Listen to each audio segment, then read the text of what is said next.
Boa noite, estamos iniciando mais um programa Mar Aberto desta semana. Esse programa que tem o dever e a obrigação de levar para os senhores que estão nos assistindo informações precisas, informações mais diversas, informações bastante ecléticas, mas de uma maneira que todos nós podemos entender como os segmentos da economia, política, segurança, saúde, enfim, como funciona. Então nós procuramos sempre trazer alguém aqui nesse programa que esteja nos trazendo mensagens, ao mesmo tempo também a mensagem de otimismo e ao mesmo tempo também dizendo como a sua empresa, como o seu segmento dentro da economia colabora com a região onde está instalado e também com o próprio comércio exterior, que é o caso de hoje, que nós estamos aqui com o Aristides Júnior. Boa noite, Aristides. Obrigado por ter aceito o nosso convite para falarmos hoje sobre a IPM. A IPM é um terminal de contêineres que opera parte do Porto de Itajaí, que é por arrendamento. Vamos falar sobre isso durante o programa, mas inicialmente vamos ouvir as considerações iniciais do Aristides. Boa noite, Eclésio. Prazer, muito feliz pelo convite, muito honrado em saber desse novo talento seu. Não sabia disso, mas fico muito feliz que o amigo aí, após essa longa caminhada aí, uma figura tão importante para a atividade portuária da nossa região. Muito feliz em estar aqui. Obrigado mesmo, um abraço a todos em casa que estão nos assistindo. Muito bem. O Aristides Júnior, quando é que entrou no grupo da Maersk, da IPMT, depois você vai dizer o que é a APNT, o que significa isso, para quem está nos assistindo, que não conhece exatamente a operação portuária, vai saber o que é isso. Então, quando é que o Aristides ingressou no grupo Maersk IPMT? A história é longa, vou resumi-la. Muito bem. Senão a gente vai precisar de outros programas aqui, mas, Eclésio, como itajaiense que sou, né? Aquela passada pela rua Blumenau, ali ao entorno do centro, a avenida do Porto ali, sempre trazia aquela curiosidade do que tinha por trás daqueles muros. E aí, quando eu ingressei na faculdade, através de faculdade de quê? De logística e cadeia de suprimentos, eu busquei um estágio na Superintendência do Porto de Itajaí, e ali, com o advento do arrendamento, 2000 e 2002, eu acabei passando para o Teconv, e aí depois disso desenvolvi toda a minha carreira dentro da empresa. 2006, a APM Terminais, né, com o Grupo Maersk, comprou 100% do terminal, e aí a história do grupo começa aí. Se a gente for fazer as contas, já são praticamente 20 anos de atividade. Então, toda a tua carreira profissional foi desenvolvida dentro de Porto Itajaí como estagiário, depois do próprio operador IPM. Basicamente isso, Eclésio. Te digo que ali naqueles primórdios, antes de entrar na faculdade, eu tive uma aventura no ramo hoteleiro aqui em Balneário Camboriú, no setor de reservas de um hotel. Mas é uma história que eu me orgulho muito, enfim, muito bacana e desenvolvida aqui nas principais atividades da região, né? Você tem aqui turismo em Balneário Camboriú, você tem Itajaí com toda essa atividade portuária de comércio exterior bastante desenvolvida, então, muito feliz.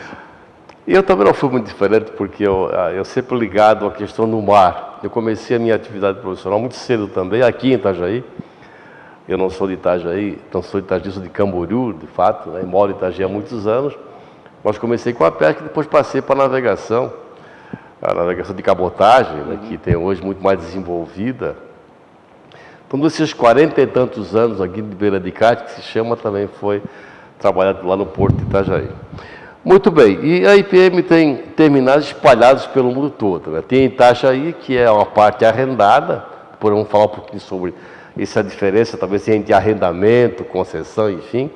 Mas a IPM tem quantos terminais espalhados pelo mundo? E Clésio, atualmente a gente tem 75 terminais espalhados. 75? 75.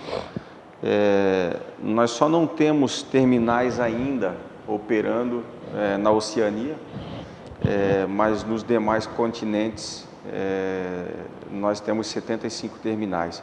Somos hoje o terceiro, segundo maior operador portuário do mundo. Pertencemos ao grupo Maersk, que é o maior navegador, maior armador do mundo. Né, do mundo. Na América Latina, nós temos hoje 12 terminais.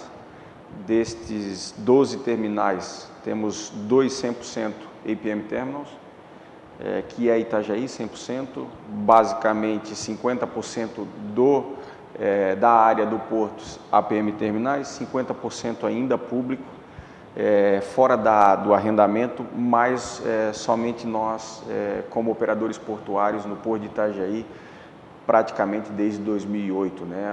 Algumas operações esporádicas aconteceram de lá para cá, mas basicamente operações spot, né? Que acontece uma vez ou outra.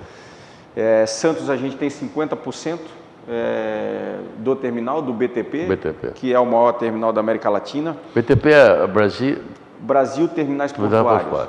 E o outro, o shareholder, o outro dono de 50% é a MSC, concorrente daqui, que é o concorrente que da margem esquerda. Na margem esquerda, que é a Portonave. E aí, lá no Nordeste, nós temos no Porto de Pecém uma operação, onde nós somos operadores portuários autorizados.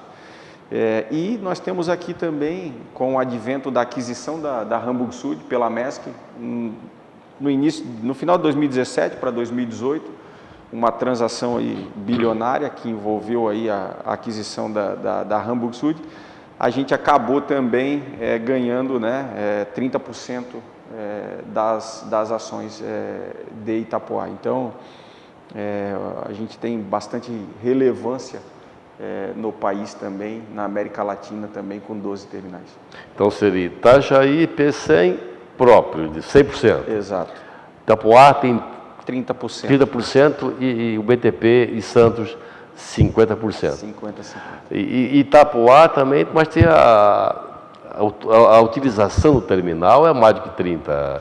Todo o movimento terminal, a Maersk. Nós começamos lá ainda com a Hamburg Süd, né, depositando muita confiança no desenvolvimento de Itapoá, que sem dúvida é um terminal belíssimo. E aí, posteriormente a isso, a Maersk também, com o advento da compra, já tinha volume lá, mas acabou aumentando um pouco mais o volume. Clésio, logicamente que a casa é Itajaí da Maersk, o maior volume está aqui, mas somente uma linha que escala Itajaí não está lá, que é uma linha de carga para a Ásia, que carrega Itajaí e passa direto, não passa Itapoá. Acredito que deve ser aí em torno de uns 38%, 40% do volume do terminal de Itapoá, assim como é Itajaí em torno de 40%, 42%. Os serviços hoje de navegação do mundo inteiro, desde Ásia, América do Norte, Europa, enfim, todos que praticamente vão a Santos, quase 100% da movimentação, são os mesmos serviços que são oferecidos pela IPM em Itajaí também? Ou tem alguma linha daqui que não é oferecida? Mediterrâneo tem aqui também? Mediterrâneo nós temos aqui uma linha com transbordo em Algeciras, tá. E em Tanger, né? Que fica no Estreito de Gibraltar ali. Você consegue, em Algeciras, aqui na ponta, na Espanha, você consegue ver Marrocos do outro lado. Então os dois terminais ficam ali, a gente oferece conexão ali para todo o Mediterrâneo por ali. Nós não temos um serviço que escala Gênova, Barcelona, aquela região do Mediterrâneo diretamente. Mas a gente oferece esse serviço de conexão, de transbordo, que é um navio que chega nesse porto, faz a descarga e navios pequenos conectam os portos no Mediterrâneo. A Maersk é um cliente da IPM? Sai de um bolso e vai para o outro, mas é cliente do terminal? A Maersk é cliente do terminal. Nós somos um terminal, a gente costuma dizer que nós somos um terminal de bandeira branca, ou seja, A Maersk é sim a dona do terminal, digamos assim, mas são unidades geridas por uma diretoria diferente, né? Então os resultados de explicado numa linha e de outro em outra linha. Obviamente que vai tudo para o mesmo bolso no final do dia, mas são unidades de negócios distintas. E a Maersk, com certeza, é um cliente extremamente importante para os nossos negócios, assim como os demais são, né, Eclésio? Eu acho que a nossa atividade ao longo desses anos aprendeu que cliente não é um problema, né? Cliente é a razão de existir. Exatamente, né? A gente vem de uma indústria sempre a sua senhoria. Né? E hoje a gente conseguiu colocar na cabeça de cada colaborador que cliente é quem paga a conta, que cliente é importante e que a gente precisa oferecer um nível de serviço lá em cima, porque a competitividade está instalada. O headquarter, a sede da Maersk fica onde? Maersk APM? O braço de terminais fica em Haia, na Holanda. O headquarter da Maersk, do grupo Maersk, é em Copenhague, na Dinamarca. E aí a região da América Latina, que é para quem eu respondo... Isso, a minha pergunta é a seguinte, para quem que você responde? O terminal de Itajaí IPM responde para quem? O terminal de Itajaí, assim como todos os terminais do México para baixo, respondem para o Panamá. Nós temos um CEO do portfólio da América Latina. Ele está com 12 terminais no guarda-chuva dele e eu reporto para esse holandês que fica no Panamá. O Walter? Não, o Walter ele se aposentou. Se aposentou, o Walter Jones. Passou, está vivendo mal lá em Valência, na Espanha, então está no Mediterrâneo. Está muito tranquilo lá. Mas é um holandês, uma pessoa com uma visão sistêmica do negócio, da indústria impressionante e chama Léo, cara fantástico. Mas é dinamarquês. É holandês, perdão. É holandês. Então, a IPM hoje é uma arrendatária do Porto de Itajaí, começou com o Teconvio lá em 2001. 2001, assinado o contrato. Quando começou o contrato, e o contrato encerra-se em 2022, que é exatamente junto com o contrato de delegação da União para a Prefeitura Porto de Itajaí. Então, é a Prefeitura que tem a gerência ou a gestão do porto e parte está arrendado para a IPM, que termina em dezembro de 2022. Como é que esse processo está se desenrolando? Como é que a própria IPM, que é uma arrendatária, e o processo seguinte vai ser uma concessão ou uma desestatização do porto de Itajaí? Nesse momento, como é que vocês estão vendo isso? A empresa está acompanhando esse processo todo?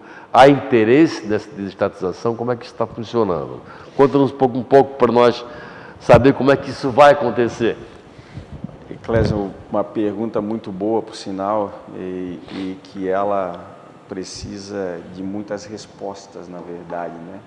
Nós estamos acompanhando esse processo muito de perto, eu particularmente, apesar da pandemia, que nos impossibilita de estar presentes em Brasília para acompanhar de perto realmente, mas a gente conseguiu compatibilizar essa questão de reuniões virtuais e até, de certa forma, ficou até mais eficiente. Mas a gente está acompanhando muito de perto e o modelo deve estar sendo divulgado em breve. A gente tem aí promessas do Ministério da Infraestrutura, que vem trabalhando aí muito bem aí ao longo desses últimos anos em vários leilões, país afora, né? com muito sucesso. Mas é uma pergunta que todos querem saber, né? Como que vai ser essa desestatização? O modelo australiano que privatiza uma autoridade portuária que opera o porto, mas pode causar um desequilíbrio econômico, um desequilíbrio até mesmo de competitividade com os demais. Quem pode participar, quem não pode participar? Nós, como operadores portuários, poderemos participar? Portonave pode participar? Como é que o CAD, né, o Conselho de competição, né, de antitrust, como é que ele vai entender esse processo. Então, assim, a EPL, que é a empresa de planejamento e logística do governo, está finalizando o modelo.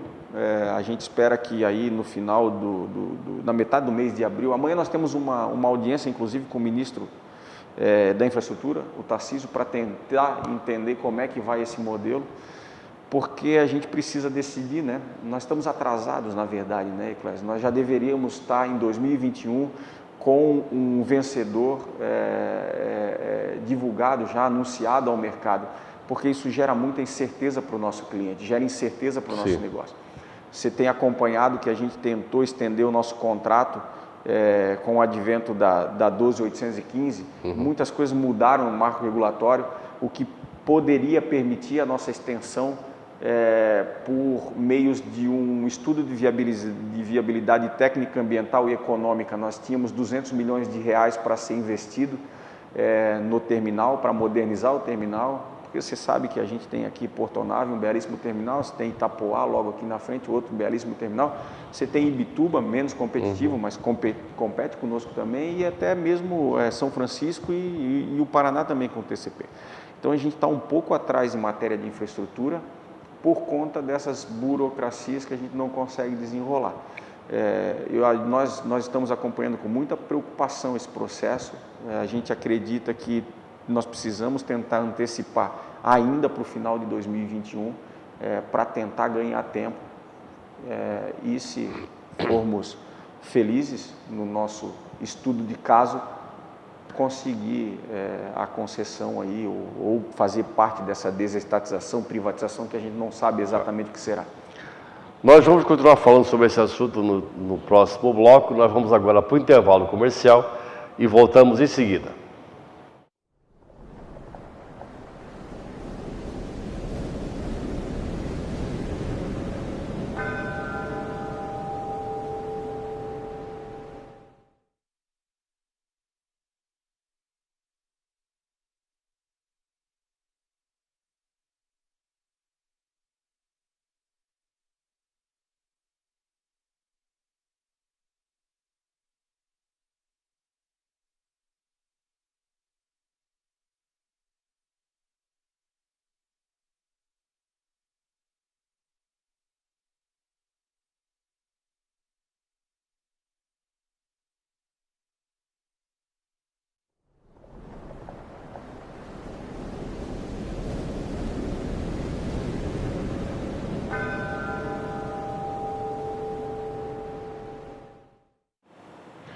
Muito bem, estamos de volta com essa conversa agradável com o Aristides, superintendente da EPM, que administra e opera parte do Porto de Itajaí como terminal privado.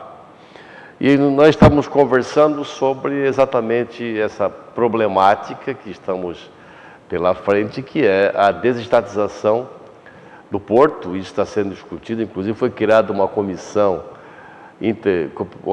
mista na Câmara de Vereadores, que fomos convidados agora para fazer parte dessa comissão pelo SINDASC, né, que é o Sindicato dos Agentes de Navegação, que representam os armadores, para justamente discutir e chegarmos a um denominador comum desse processo, que vai ser um processo licitatório, mas diferente do que é hoje em termos de arrendamento.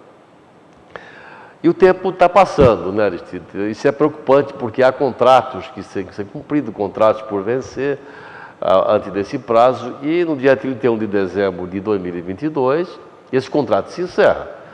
E a possibilidade de se prorrogar, ela inexiste hoje, né? A não ser que se crie um modus operandi emergencial, enfim, qualquer coisa nesse sentido. Mas hoje não há essa previsibilidade. E é preocupação para vocês isso, uma vez que a empresa também certamente tem interesse nesse processo todo de prosseguir em Itajaí?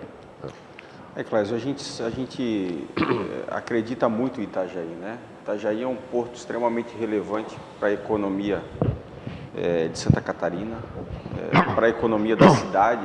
Nós temos aí basicamente 60% da economia de Itajaí depende da atividade portuária. Né? Não que dependa exclusivamente do porto, mas de todos os atores, né? E a gente enxerga com preocupação essas indefinições, como você bem colocou, nós temos contratos a vencer nos próximos meses aí, e a gente precisa dar uma perspectiva de futuro para os nossos clientes. Eles também estão ávidos por informações, assim como nós estamos. Então a gente vê como hoje, sendo muito transparente, uma fraqueza para o Porto de Itajaí, não ter uma definição do seu futuro, e isso pode abrir espaço para os competidores aqui no entorno. Óbvio que a gente vem trabalhando aí dioturnamente junto com os clientes para poder tranquilizá-los, e a gente também vem fazendo muita conversa com o Ministério do Transporte e com a própria Superintendência do Porto de Itajaí, de garantir um mecanismo de que se continue os contratos sendo honrados, mesmo que nós não venhamos a ser contemplados os vencedores, os vencedores no certame que vem pela frente aí. Mas é preocupante, não tenha dúvida disso.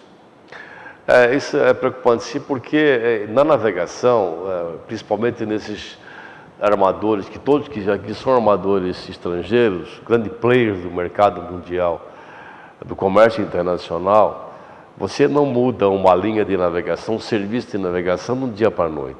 Isso requer às vezes 6 meses de trabalho, de trabalho de schedule, de programação de porto, enfim, para que você consolide um serviço num porto, né? Então é preocupante isso, e nós esperamos que autoridades nossas que estão hoje dirigindo ou estão à frente disso, da Superintendência do Porto de Itajaí, a própria Prefeitura, que é a gestora, por delegação da União, isso seja resolvido logo para dar segurança jurídica para quem está utilizando hoje, para quem vai ser o vencedor do certame, como também para os armadores, principalmente, que aqui estão apostando em Itajaí. Eu lembro disso em 2012, quando nós recebemos a informação de que uma linha da Europa, da Ásia não vinha mais para cá, porque esses navios acima de 300 metros não tinha como girar aqui em Itajaí. Corremos atrás, né, pedindo o aval dos armadores, eles concederam esse aval por tanto tempo, se alongou esse tempo. Agora, felizmente, temos hoje a condição de girar navio até 350 metros, que está funcionando redondinho, graças à praticagem também, que hoje esses valorosos profissionais que fazem isso, e trouxemos aqui o Wallace para explicar tudo isso, de operação, de praticagem, enfim. Mas é preocupante sim, Aristides, nós estamos juntos nesse processo, como SINDASC, como Sindicato do Agente de Navegação, ajudar aquilo que estiver ao nosso alcance para que isso possa se processar rápido. 2021 já foi o primeiro trimestre. Nós temos só 9. 2022 vai ser um ano de eleição. Então, muita coisa o foco vai se voltar para a questão eleitoral e eleição de governadores e presidente da República, né? Que também exige uma atenção danada. Mas esse modelo que está hoje, ele vai sair. Aí o modelo novo, que é essa desestatização, que é um processo de concessão por 35, 40, 50 anos, dependendo do volume de investimento que vai ser feito. Esse modelo novo continua tendo, por exemplo, a administração da mão de obra, o OGMO continua nesse modelo. Como é que isso vai se processar? Como a mão de obra também está vendo isso? Clésio, alguns pontos nesse novo modelo precisa passar por reformas, sendo mais direto. E a mão de obra, a gente tem falado abertamente com eles. Eu acho que nós evoluímos muito na questão de maturidade do diálogo, deles entenderem de que eles são importantes, não tenha dúvida, que a empresa não Só um parênteses, nós vamos trazer aqui também alguém da mão de obra para falar, tem que ouvir os dois lados. É, né? claro, sempre. Esse programa aqui, ele é o princípio do contraditório, tem que dar oportunidade por dois lados. É a democracia. Vamos ouvi-los também. É a democracia. Democracia. E a gente tem evoluído muito. Eles entendem de que algumas coisas precisam mudar. A gente não pode mais ter a palavra exclusividade. Você pode dar prioridade, mas exclusividade não. Nem combina com o que a gente quer para o país, de ter um mercado aberto, de poder olhar de outras formas de trabalho, ter mais eficiência.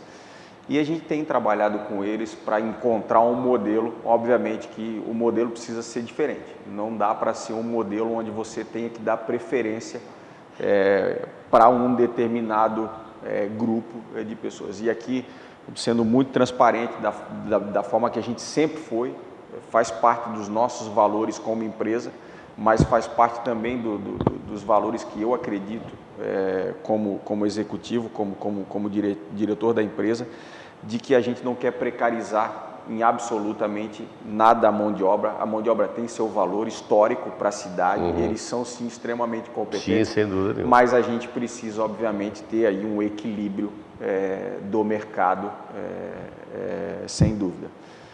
E eu acho que o outro ponto, o outro aspecto importantíssimo, Eclésio, em todo esse novo modelo, é entender o papel da autoridade portuária. E aqui é importante isso também, né? É importante. A gente precisa, obviamente, endereçar alguns assuntos. Talvez até antecipando alguma pergunta tua, a gente tem um modelo hoje de outorgas pagas, que é o que a gente paga, digamos, de aluguel para o nosso arrendamento, para o Porto de Itajaí. São outorgas bastante caras, por conta do modelo da autoridade portuária, que precisa também ser reformulado, precisa ser redesenhado, precisa ser mais enxuto, para dar ao concessionário ou ao arrendatário esse novo modelo mais possibilidades de competir de igual para igual com os terminais que são de uso privativo, como Portonave e como Itapoá, né? Eles são privados, eles não têm os mesmos compromissos que nós temos, né? Você falou que o Castilho esteve aqui contigo, então o Castilho deve ter, obviamente, dito que ele foi um greenfield, né? Um terminal construído do nada, numa área privada. Nós somos um brownfield, que a gente chama, que é uma instalação portuária já existente, onde a gente chega dentro de um porto organizado. Exatamente, e aí a gente, óbvio que, né, Eclésio, ninguém faz conta para perder, né? Então a gente fez um estudo de negócio, entendeu que era atrativo investir, mas que ao longo dos anos, com o passar dos anos, algumas coisas aconteceram, sejam catástrofes naturais e novos players entrando aí no mercado, que acabaram fazendo com que houvessem que ser, né, nós tivéssemos que fazer algumas correções de rota, digamos assim, do plano de negócio.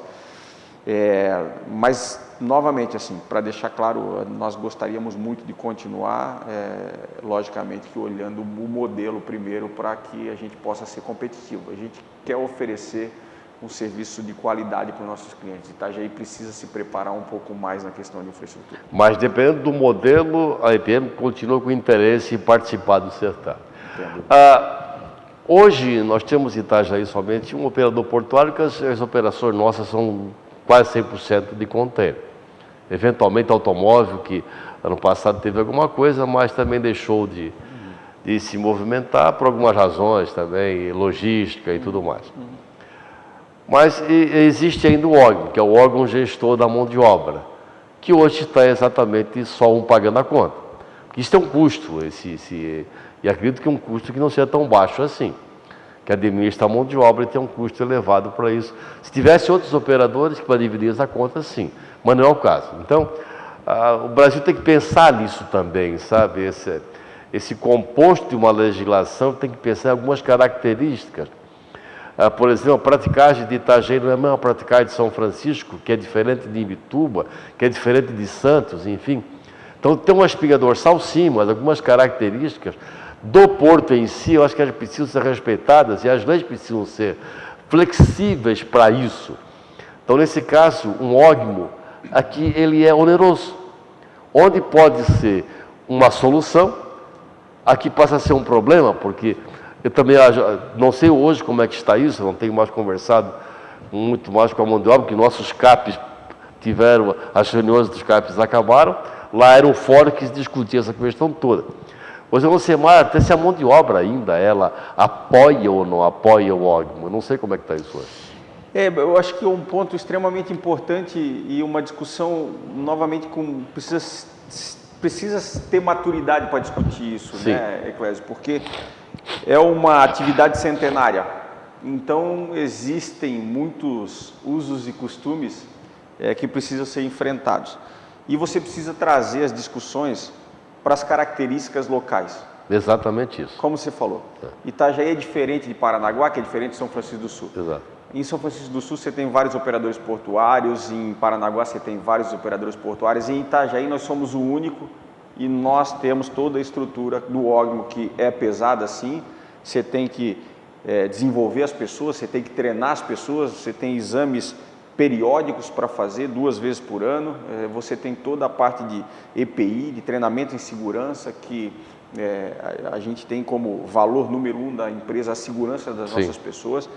E isso tudo custa dinheiro, né? Nós poderíamos estar fazendo isso tudo dentro de casa, tendo um pouco mais de oportunidade de equilibrar os custos, né? Mas infelizmente a gente precisa manter uma outra estrutura, que o ógmo nada mais é que um RH. É um RH, né? Por extensão. Exatamente. Então, assim, muitas das coisas que a gente faz dentro de casa, a gente precisa estar fazendo em duplicidade com o ógmo, sendo que nós somos o único operador portuário. Então, é uma discussão que precisa ser trabalhada, precisa ser enfrentada. Eu acho que é importante estar a mão de obra também nessa comissão mista, até para discutir isso e apresentar modelos novos, para que a lei possa eventualmente, neste modelo de um edital de licitação, possa contemplar algo semelhante, onde tem um operador que agora vai ser para o cais inteiro, para o porto inteiro, ou seja, então ele vai administrar o porto inteiro, e tem esse custo, como você disse, é um RH que dentro da tua própria empresa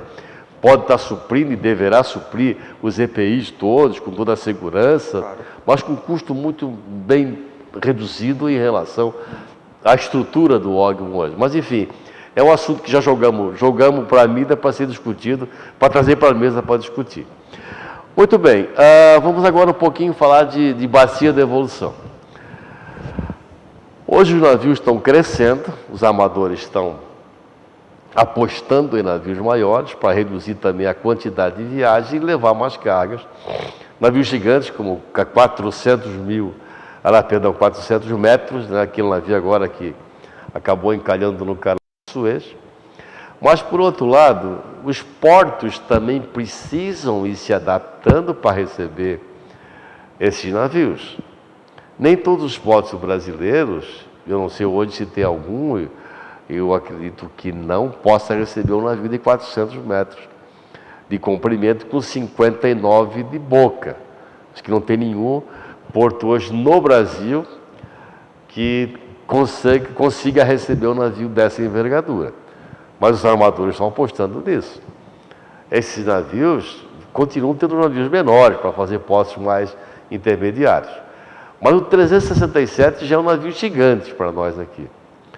Essa segunda fase da bacia de evolução, em que, apostando em que vocês vão participar do certame e quiçá, possam dar continuidade, essa segunda fase ela é iminente, que seja continuada logo em seguida, porque esse processo ele vai acontecer amanhã, o navio de 367 metros. Como é que vocês estão vendo isso também, junto com tudo isso? A mudança da desestatização e uma segunda fase que passa a ser necessária para receber navios maiores. Não tenha dúvida que é importantíssimo.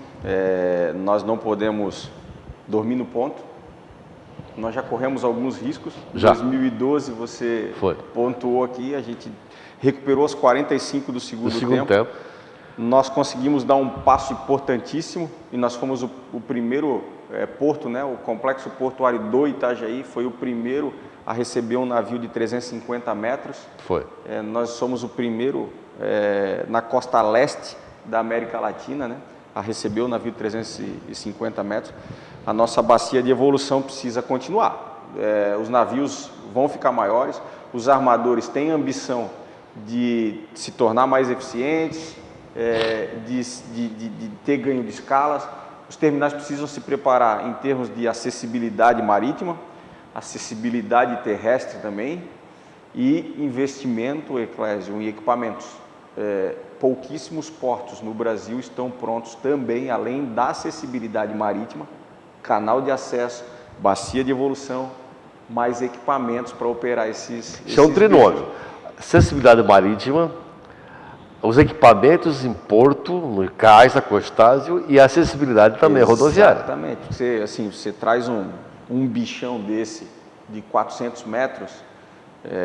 com 11 de altura no convés. É um esforço que ele faz no cais, nos cabeços, que é onde você amarra os cabos dos navios, nas defensas, que são as proteções que ficam no cais, ele faz um esforço absurdo. Prova disso é o que aconteceu agora no canal de Suez, que estão investigando, mas as pessoas, né, elas acabam falando algumas coisas sem conhecimento, mas você imagina um prédio de 10 andares recebendo uma tempestade de areia e de vento e empurrando um bicho. Forma um paredão de quase 20 mil metros quadrados recebendo vento ali. Um navio com uma velocidade de 10 nós, imagine sendo aquele canal, 10, 12, não mais que isso. É um canal estreito, ele tem, na verdade, um canal de aproveitável com água para navegar com calado, porque o navio estava 15,7 de calado, dá apenas 205 metros. O navio tem 59, tem 60 praticamente de boca. Quanto é que sobra para cada lado? Qualquer desvio 4, 5 graus ali, foi o que aconteceu, um vento. Exato. E jogou, o navio encalhou, sentou, é difícil, é complicado. É difícil. Complicado. Mas a gente precisa acelerar isso daí, é importante para que Itajaí continue no cenário. 366 já está aprovado em alguns portos. Obviamente que essa aprovação, ela precisa ainda de maiores estudos, precisa de uma chamada teste, que ainda estão aí tentando negociar em Santos, né? Mas já é um alerta de que a gente precisa continuar aí trabalhando no aspecto, né, político com o governo de garantir verbas para essa segunda etapa da nossa bacia de evolução. Então isso tem que caminhar paralelo ao processo de desestatização, né? Não tenha dúvida disso. Tem que caminhar, Eclésio. E a gente tem que continuar aqui fazendo esse trabalho a 8, 10 mãos, com a participação do Sindasc, a participação da Portonave, da Autoridade Marítima. A comunidade toda tem que participar disso. Como sempre foi. Por isso que a gente, né, é conhecido como um complexo que trabalha em conjunto em pró de garantir que Itajaí, né, o complexo do Itajaí continue na vitrine. A gente precisa estar inserido nessas mudanças. Esse complexo hoje é o segundo no Brasil de movimentação. Eu até sou um pouco mais ousado, eu digo que é o primeiro, porque Santos não vai ninguém chegar a nunca Santos. Santos está disparado na frente, e eu não vejo que tenha hoje na América do Sul um terminal que possa chegar a Santos. Eu não vejo isso, que possa acontecer nos próximos 20 e 30 anos, sei lá. Então Santos é o primeiro, é a sua operação líder e ponto final. Então, muda isso, deixa Santos, que é um caso à parte. Itajaí, o complexo Itajaí, passa a ser o primeiro no Brasil. Aí vai disputar com quem? Com o próprio Itapoá, com Paranaguá, com o Rio Grande, enfim, de tudo. Você vê essa liderança ser ameaçada? Clésio, eu acho que nós não podemos nos permitir e achar que nós estamos numa situação confortável. A bacia de evolução é algo que pode ameaçar. Eu acho que a gente tem um exemplo aí do ano de 2019, 2018, que a gente ficou com mais ou menos umas 60, 70 escalas não sendo possíveis por conta de não receber os navios acima de 306 metros, né? E se a gente não continuar com esse trabalho, com muita dedicação de todos os atores, a gente pode sim ter essa posição ameaçada, até por conta das nossas características de um porto de rio que sofre muito impacto com a mãe natureza, né? A gente tem chuva no vale em excesso, acaba interferindo aqui uma correnteza forte, isso prejudica a navegação, fica com o porto mais dias fechado, isso abre espaço também para uma assediada dos outros postos. Então a gente precisa trabalhar, nós precisamos trabalhar e garantir que o nosso nível de serviço seja o maior. O melhor possível. O cliente, ele vai onde ele vai ter um serviço de alto nível, que o custo seja compatível com o que ele precisa e que, obviamente, tenha uma infraestrutura que ofereça no entorno dele outras facilidades. E aqui a gente tem tudo. Essa mudança, ou essa licitação para a concessão do porto como um todo, da operação, ela passa certamente por investimentos, seja em equipamentos, seja em área, em retroárea, em preparação logística, física, enfim. E nós sabemos hoje que a operação da IPM está hoje com 2 STS, né, o 2 Portainer, que inclusive já quase não atende os navios de 330 metros em função da boca, né, de chegar lá quantos rows que tem. E isso tem que ser uma chave meio rápida. Você não tem hoje um STS desse na prateleira. Isso leva aí, sei lá, de 6 a 8 meses entre comprar e entregar um equipamento desse aqui. Você já tem isso na cabeça? Se ganhar o certame, como é que isso vai ser processado rapidamente para poder até competir com o outro lado, que tem 6 Portainer lá hoje? Óbvio que a gente já tem nosso plano de negócio definido, né, Clésio? A gente já vem trabalhando nesse plano de negócio, na verdade, desde 2011, né? Óbvio que a gente está fazendo o update desse plano de negócio e um dos assuntos mais urgentes é realmente a gente ter uma infraestrutura de equipamentos mais modernas para atender os clientes, né? A gente tem algumas dificuldades aí para operar esses navios grandes, que obviamente que a gente está conseguindo superar, mas tudo tem um limite, porque o tempo de vida útil dos equipamentos ele vai chegando no limite e a gente precisa de novos investimentos. Você falou em 8, 10 meses, se a gente for feliz a gente consegue em 18, porque 8, 10 meses você não consegue. Eu falei 8, fui otimista então. Você hoje tem uma dificuldade aí, esses equipamentos são feitos na Europa e na China, né? A maior indústria é a ZPMC, que é chinesa. ZPMC. Nós temos um acordo global com eles que nos permite ter um guindaste aqui num tempo mais curto, mas mesmo assim é um desafio de ter esses equipamentos aqui montados e operando em 16, 18 meses. Por isso que é a preocupação da gente de 2022, que precisa ser antecipado para você se planejar e ter efetivamente a garantia de prestar um serviço com qualidade aos nossos clientes. Você conhece que a gente tem várias dificuldades por ser um terminal cravado no coração da cidade. Isso é um problema que nós não vamos entrar hoje, não dá tempo para isso, nós estamos chegando lá no final do nosso programa. O assunto ele é praticamente inesgotável, porque isso tem muita conversa para se fazer, enfim. Mas só para não terminar, não gosto muito desse assunto, mas é moda hoje, e a preocupação também na questão de saúde e segurança dos trabalhadores todos, tanto dos avulsos quanto de vocês fixos.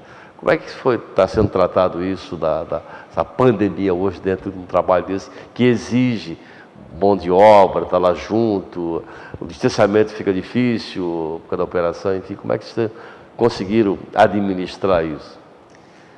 Foi um desafio para todos. Nós tivemos que do dia para a noite antecipar em 5 anos toda a parte de tecnologia da informação.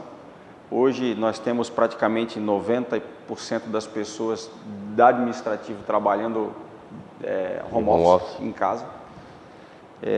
Foi uma grata surpresa para a gente entender que a nossa indústria poderia trabalhar isso dessa forma. Obviamente que coisas precisam ser melhoradas. O desafio maior, sem dúvida, era para as pessoas operacionais. De carga, pastor de beira de carga. Exato. Então, assim, Eclésio, as coisas de praxe, né, que máscara, álcool gel, que lá atrás foi 2 artigos, itens de luxo, a gente chegou a pagar... A faltar no mercado e pagava caro. E pagar muito caro por álcool gel, como toda a população aconteceu, nós não fomos diferentes. Mas além das coisas básicas de distanciamento social, de diálogo de segurança constante, de muita campanha de comunicação, muita campanha de comunicação nas nossas redes sociais, disparando mensagens nos canais eletrônicos, nos murais, em todos os lugares. A gente criou estações de lavação, né, para lavar as mãos, praticamente espalhado durante todo, espalhados em todo o terminal. A gente, sem trocadilhos aqui, a gente faz higienização nas cabines com ozônio, nas cabines dos caminhões, né, e dos equipamentos em geral. A gente usa também outros produtos sanitários, hospitalares, que têm uma ação mais efetiva, né, no combate. São várias ações. Tiveram algum caso? Nós tivemos casos. Acredito que nós temos um universo aí de basicamente 900 pessoas. Nós tivemos aí 10% da nossa população contaminada, não simultânea, mas durante todo o ano. Óbitos não? Óbitos, nós tivemos 2 óbitos. Infelizmente, nós perdemos 2 trabalhadores já com uma idade avançada, e um deles com uma comorbidade que acabou, obviamente, culminando aí na fatalidade dele, uma pena. E um outro também com uma idade avançada. Mas atualmente, e o importante frisar, que apesar disso tudo, da dificuldade de convencer o distanciamento, no máximo que nós tivemos simultâneo foram 12 casos. Certo. Hoje nós estamos com 12 casos, 2 casos somente. 2 casos. Sendo tratados e assim, nenhum com sequelas. Infelizmente a gente teve 2 perdas, isso é lamentável. Uma perda já era lamentável, absurda, 2 extremamente triste para a gente, mas os demais casos todos recuperados aí, somente 2 agora em recuperação. A gente espera que se recuperem logo aí, mas sem sequelas, isso é o mais importante. Muito bem, nós estamos chegando ao final do nosso programa. O assunto, como eu disse, ele acaba sendo inesgotável, muito mais agora que estamos aí nessa fase de desestatização no porto. E, obrigatoriamente temos que passar por essa fase de edital de licitação, a licitação, e o nosso tempo está passando e a chave tem que ser virada em 31 de dezembro de 2022, porque 1º de janeiro de 2023, ou com o próprio operador atual, ou com outro, mas a coisa tem que continuar. Essa continuidade, ela precisa ter uma preparação antes, como eu disse, equipamentos. Eu falei em 8 meses, eu fui até extremamente otimista. Ele me fala em 16 meses, otimismo. Eu dou o dobro do tempo que eu falei. Então vejam só quanto tempo precisa, se eventualmente tiver um terceiro operador, para trazer para cá equipamentos novos, que isso requer muito tempo. Então isso tem que ser acelerado esse processo, trabalhado bem para chegar a esse novo modelo de desestatização de operação e da própria licitação. Aristides, muito obrigado pela sua presença aqui no nosso programa. O programa está aberto sempre. Qualquer novidade que possa ter que você julgar necessário, que olha, precisamos falar alguma coisa a esse respeito, nós estamos à disposição. E agora você tem 1 minuto para suas considerações finais. Primeiro, obrigado pelo convite, obrigado pelo carinho. Você sabe que eu tenho em você aí você tem um admirador aqui desse lado, toda a tua história, né? Eu cresci vendo o nosso grandíssimo Eclésio da Silva nos eventos e encontros, e sem dúvida é um prazer muito grande estar aqui contigo. Reforçar que a gente gostaria muito de permanecer, é nosso desejo, mas óbvio que a gente precisa ter formas de competir, em eliminar essas assimetrias. Regras definidas. Muito bem definidas, para que a gente possa prosperar, né? Infelizmente a gente foram basicamente 22 anos de muita turbulência, muita ressaca, né? Muita tempestade. Aí nós tivemos enchentes, nós tivemos uma série de causas aí que acabaram atrapalhando nossos planos. E agora que a gente está aí com o terminal, com os 4 berços operativos pela primeira vez ao longo desses 22 anos, que a gente está conseguindo reestabelecer as nossas operações, a gente gostaria de ter a oportunidade de continuar, mas num contrato mais justo para todo mundo. Com segurança jurídica. E com segurança jurídica, porque você imagina só aqui, nós tentamos prorrogar porque a gente acreditou que a lei 12.815 viria para mudar o que a 8.630 fez, e a gente acabou esbarrando numa cláusula do nosso contrato que dizia que só podia por 3 anos, e os outros terminais fazendo a perna igual ao mesmo período, ou seja, a gente queria fazer 25 anos com um cheque de 200 milhões para investir, e a gente não conseguiu investir. Então, essa é a dificuldade do Brasil. Privado com dinheiro para investir e não conseguir investir por questões, esbarrou nas condições burocráticas. Muito bem, chegamos ao final do nosso programa. Na próxima semana, se Deus quiser, teremos aqui um assunto um pouco diferente, em que iremos mais uma vez passar para vocês que estão nos assistindo informações precisas daquilo que nós convivemos no nosso dia a dia, a nossa economia, a nossa população, enfim. Tenham todos uma boa noite, um bom resto de semana e muito obrigado por ter nos assistido.